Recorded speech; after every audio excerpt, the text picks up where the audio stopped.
Shalom, shalom, bien-aimés. Donc, nous continuons avec notre étude biblique et nous sommes à la 13e épisode de Comprendre la Bible en 30 jours.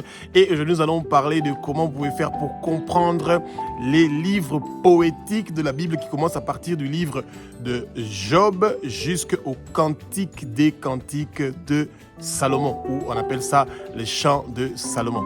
Que le Saint-Esprit prenne le contrôle de ma bouche, bien-aimé, pour que ce que je veux dire, que ce ne soient pas des paroles qui viennent de moi, que ce soit des paroles qui sont inspirées par le Saint-Esprit, que les écailles tombent, que vos yeux s'ouvrent, vous allez connaître la vérité et la vérité va vous affranchir.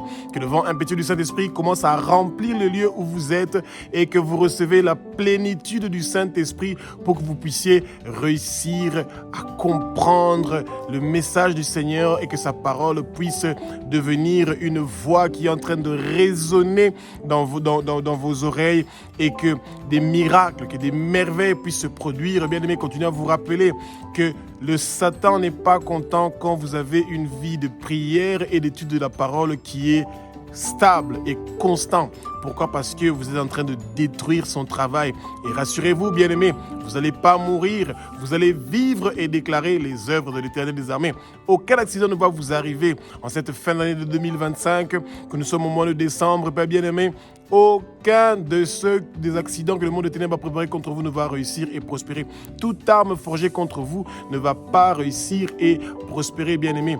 Tout blocage de vos finances et de votre situation ne va pas réussir et prospérer.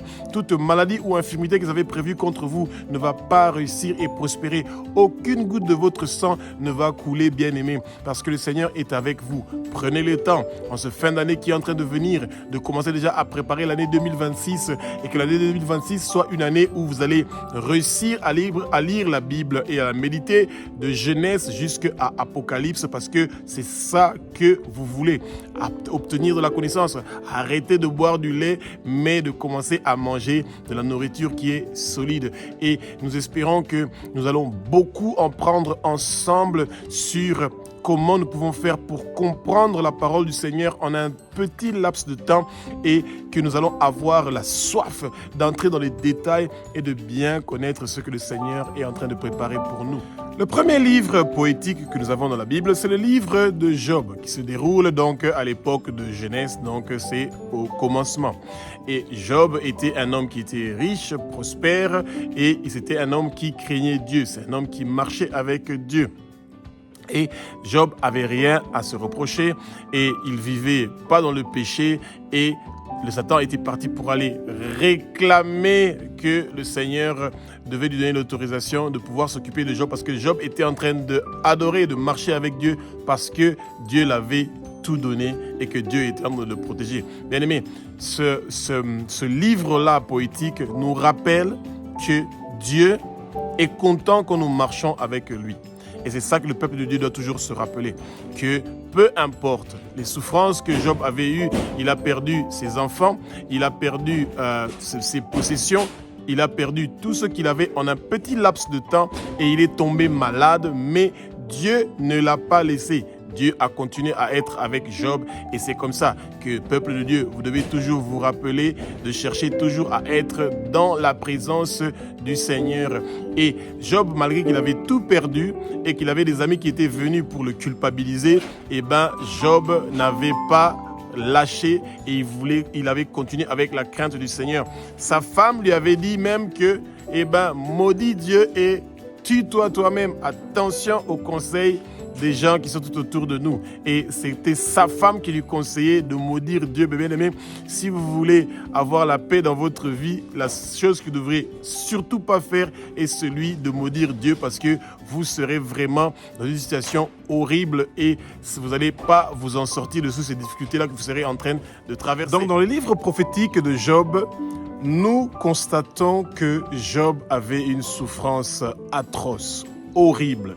Job était vraiment en train de souffrir, bien aimé, parce que imaginez-vous qu'en une journée, vous perdez tous vos enfants, vous perdez toute votre richesse et vous devenez malade. C'est des moments d'épreuve qui sont très difficiles et très compliqués Et quand nous marchons avec Dieu, des fois, le Seigneur permet certaines choses d'arriver dans notre vie, mais nous ne devons pas lâcher. Nous devons persévérer.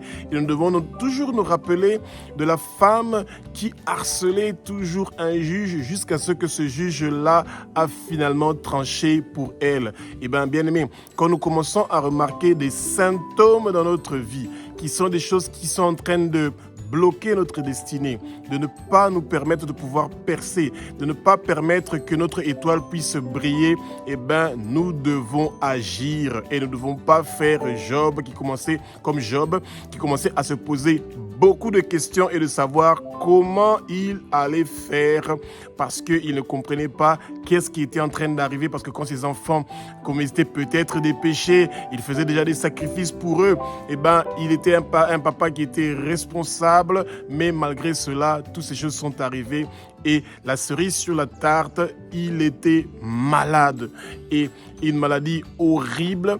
Et bien aimé, quand vous êtes en train de traverser des épreuves, rappelez-vous toujours que le Seigneur ne va jamais permettre des épreuves au-delà de votre force. Et c'est comme ça que finalement, quand le Seigneur a décidé selon sa volonté, eh ben, il a retourné à Job le double de tout ce qu'il avait perdu, bien-aimé.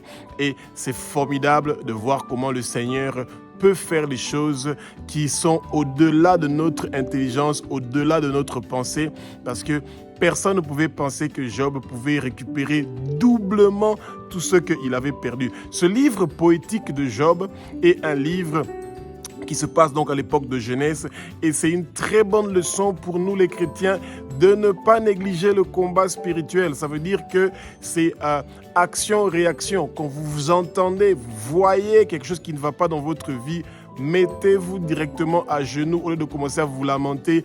Demandez au Seigneur de vous révéler qu'est-ce qui ne va pas et commencez déjà à attaquer le camp de vos ennemis dans la prière pour vous rassurer que vous allez sortir des difficultés que vous êtes en train de traverser et de ne pas attendre lay back comme on dit en anglais. Donc ça veut dire que vous êtes assis à l'aise et vous dites eh ben, de toute façon je ne peux pas influencer la volonté de Dieu, qu'il fasse ce qu'il veut. Bien-aimé, ça ne fonctionne pas comme ça. Dieu veut que nous soyons forts, que nous soyons combatifs, que nous soyons des guerriers de prière pour toujours nous en sortir de toutes les difficultés et les problèmes que nous sommes en train de traverser. Le deuxième livre poétique que nous avons dans la Bible, eh ben, c'est le livre des psaumes. Ce sont ces jolies adorations, louanges que nous faisons à notre Père qui est aux cieux, notre Dieu, notre Roi. C'est merveilleux de pouvoir adorer celui qui nous aime d'un amour qui est agapé, celui qui nous aime tellement qu'il a envoyé son Fils unique, Jésus-Christ de Nazareth, pour venir sur terre, pour mourir une mort horrible sur la croix de Golgotha, pour que les chaînes qui avaient attaché nos pieds, nos mains, nos coups et fermé nos bouches avec des cadenas spirituels, que ça soit brisé, rompu au nom puissant de Jésus de Nazareth. Bien-aimé, ces psaumes sont à 150, il y a donc 150 psaumes et David est celui qui a écrit 72 psaumes, donc 72 psaumes. Il a écrit le plus de psaumes parce que David a vécu des moments bien et aussi beaucoup de moments difficiles et ça nous inspire de pouvoir comprendre que si des grands hommes de Dieu comme David ont vécu des épreuves et des difficultés et qui se sont en sortis à la fin, eh ben, nous aussi, nous pouvons nous en sortir. Et les psaumes sont des livres, c'est un livre que nous devons lire régulièrement au courant de toute l'année. Et de préférence, quand vous lisez 10 psaumes par jour, eh ben, chaque semaine, vous avez une possibilité de pouvoir lire les 150 psaumes. Et je vous assure qu'il y a réellement un changement qui va se passer dans votre vie. Vous allez commencer à penser plus aux choses d'en haut que de penser aux choses d'en bas.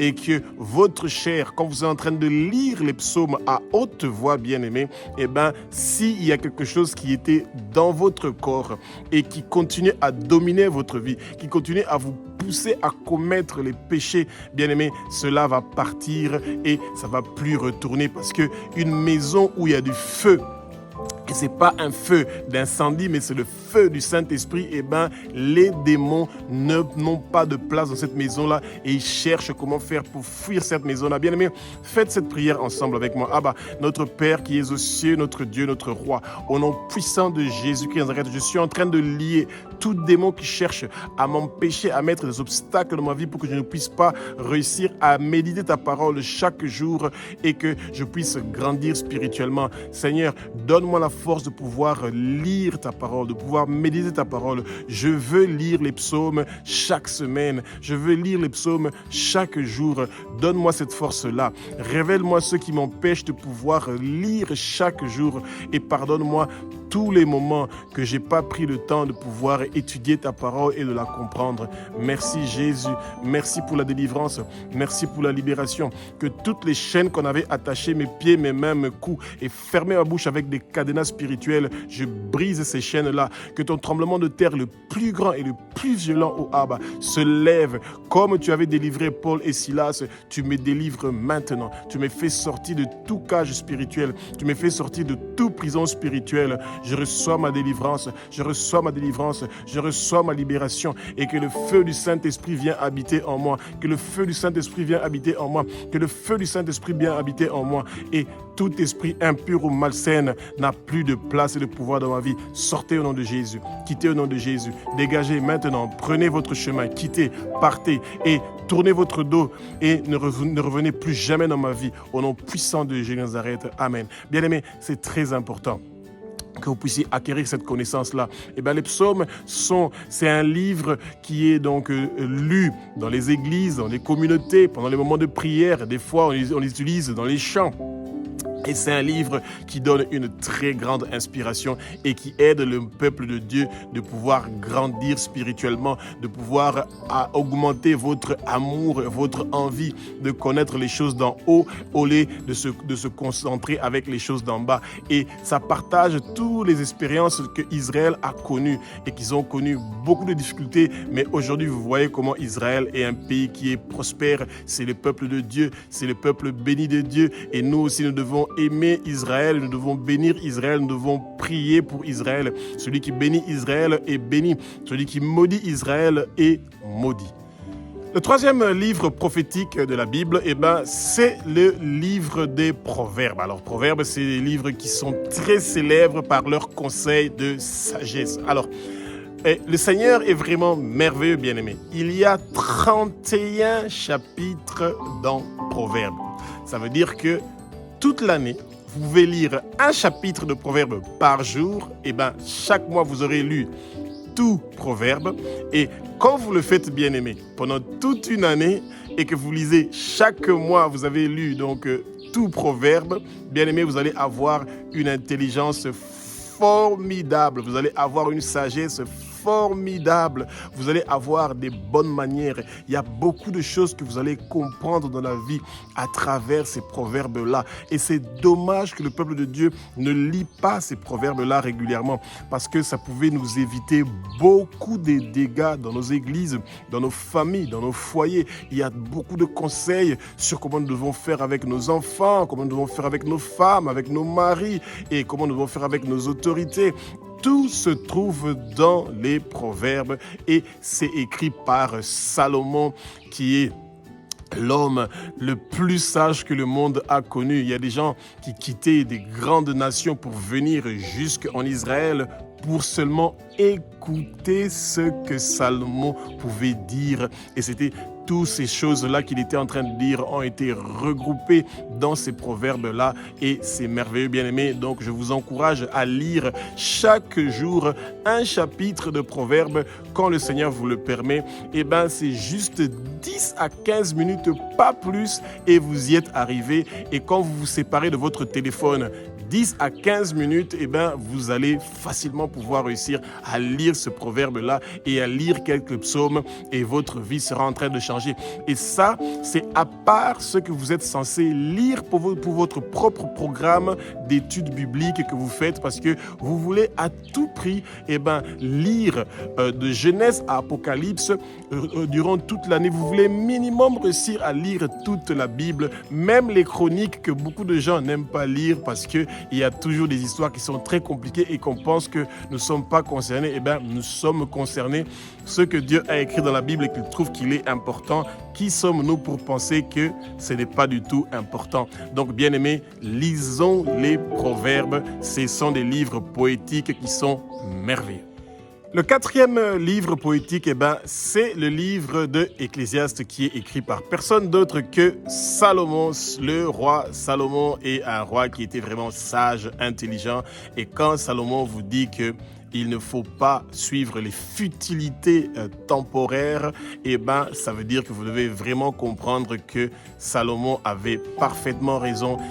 Quand les gens parlent de vanité, tout est que vanité. C'est Salomon qui était en train de dire ça. L'homme qui avait 1000 femmes sans compter les concubines. Salomon est par excellence la personne qui est riche. Jusqu'à aujourd'hui, il n'y a personne qui a égalé la richesse de Salomon. Il y a des rois et des reines qui venaient le visiter et qui amenaient des cadeaux somptueux, des tonnes et des tonnes d'or. Il avait des bateaux, des navires, il avait une grande armée.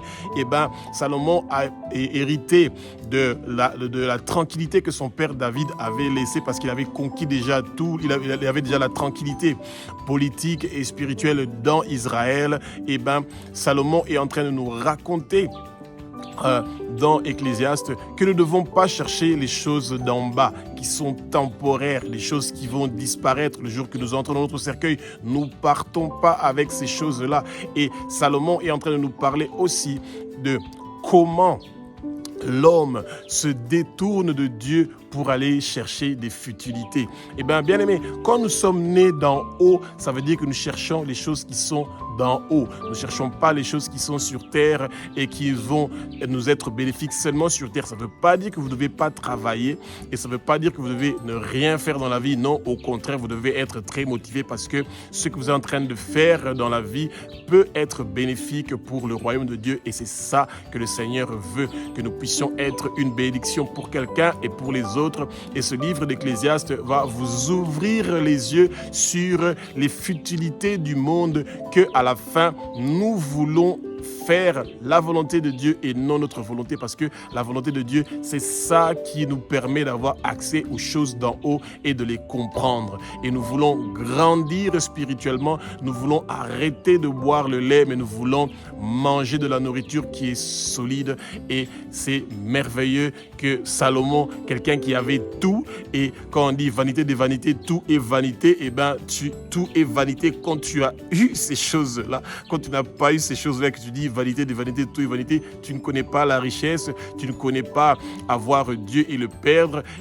Quand tu es en train de parler de vanité, tu es en train de parler des choses que tu ne connais pas. Et Salomon parle des choses qu'il connaît parce qu'il avait tout et alors tout, et il s'est permis de tout faire et nous connaissons la fin de comment ça s'est passé. Et c'est pour ça qu'on est en train de parler de Ecclésiaste, ce joli livre poétique qui nous enseigne beaucoup de choses que les chrétiens doivent connaître parce que ces choses-là se passent dans notre temps maintenant et que nous devons faire très attention.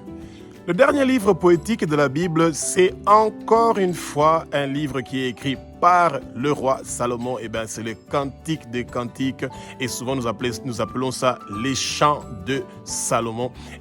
Ce sont des poésies qui parlent donc du mariage, qui parlent de l'amour entre un homme et une femme. Il faut donc bien préciser parce que de nos jours, les gens sont dans la confusion et ça nous parle des rapports sexuels au sein du mariage. Ça nous parle de l'importance de comment les jeunes, quand ils sont fiancés, et comment ils doivent se comporter l'un envers l'autre et de ne pas céder à leurs désirs sexuels avant qu'ils aient cet engagement-là, cette alliance-là qui est le mariage qui va les unir jusqu'au jour où le Seigneur va appeler l'un et l'autre. Bien aimé, c'est quelque chose, c'est des poésies qui parlent d'un amour qui est pur, qui est saint, qui est profond.